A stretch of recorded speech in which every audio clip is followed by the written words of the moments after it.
Democratic Congressman Ruben Gallego has fired the starting pistol on a huge Senate contest. Gallego is set to go up against Senator Kyrsten Sinema, the Democrat turned independent, in 2024, and it could be one of the biggest races in the nation.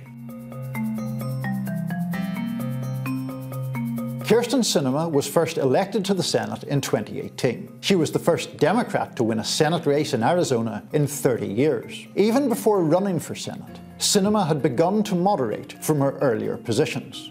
And that's important. It's almost forgotten now, but Sinema started her political journey on the radical left of American politics. She was once a member of the Green Party. She was vehemently opposed to the wars in Iraq and Afghanistan and to the death penalty. And back in 2002, she wrote a letter to the Arizona Republic criticizing capitalism itself. When she ran for Senate, the main question was whether she was too far left to get elected. She eked out a narrow win in the end.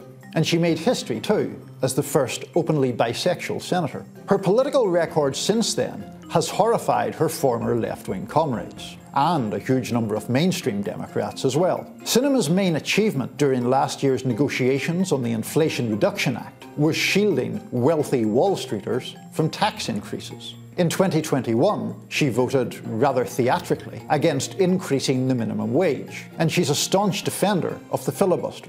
Senator Sinema has been an important part of the United States Senate. The most important thing she did was to save the institution itself by protecting the filibuster. All of that has caused a sea change in political attitudes toward her. Just before the midterm elections, one poll found an astonishing 76% of Arizona Democrats viewed her unfavorably. Only 7% held a favorable view.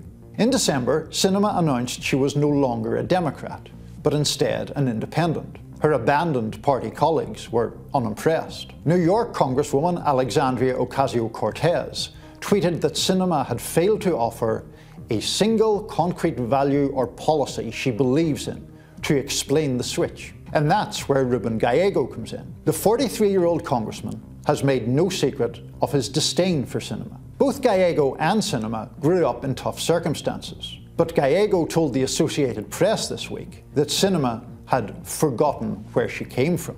But nobody in Arizona has really spoken to her in the last 4 years. This is why she is where she is. She hasn't had a town hall in a minimum of 3 years, at least what we're counting. This is at least, trying to figure out around COVID. She doesn't have meetings with people unless there's checks involved.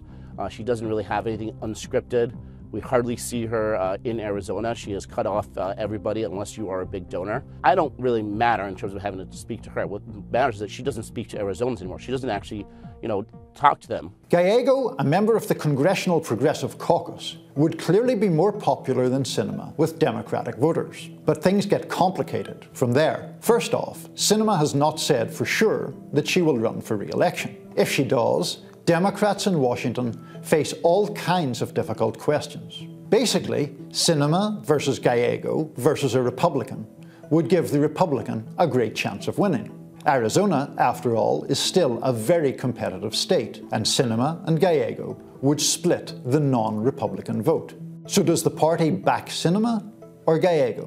One isn't even in the party, but she already holds the seat. The other is popular with the base, but untested in a statewide race.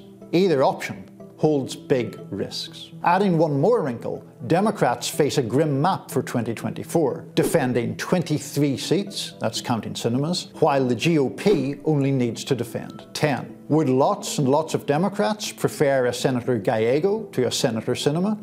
Sure.